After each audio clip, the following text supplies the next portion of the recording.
Students, we are going to start chapter number 29 of your A2 level chemistry course, and the name of that chapter is Analytical Chemistry. Students, we are going to discuss about paper chromatography and two-way chromatography. Okay, so you know very well, you have learnt it earlier in O levels that paper chromatography, it is used to separate mixtures as a solvent moves up a piece of absorbent paper. That is why it is known as paper chromatography. In this case, mobile phase is the solvent and stationary phase is the water trapped between cellulose fiber of the paper.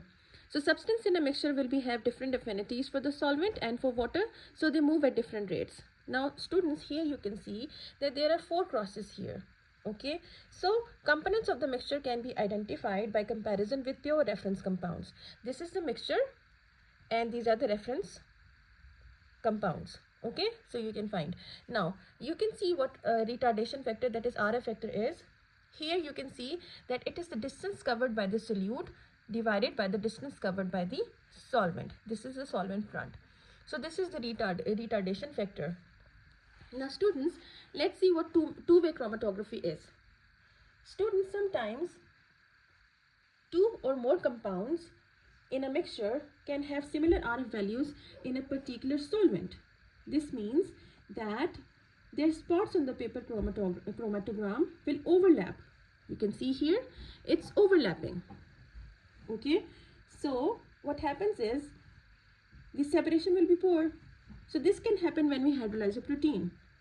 Okay, so in this case, two-way chromatography is useful. Here, this is the two-way chromatography.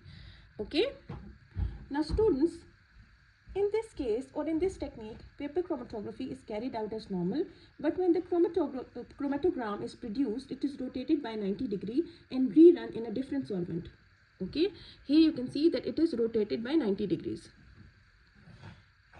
Now, it is unlikely that the RF values will coincide in 2 different solvents, so separation takes place. You can see that the 3 of the solutes, they are completely separated. So this is two-way chromatography.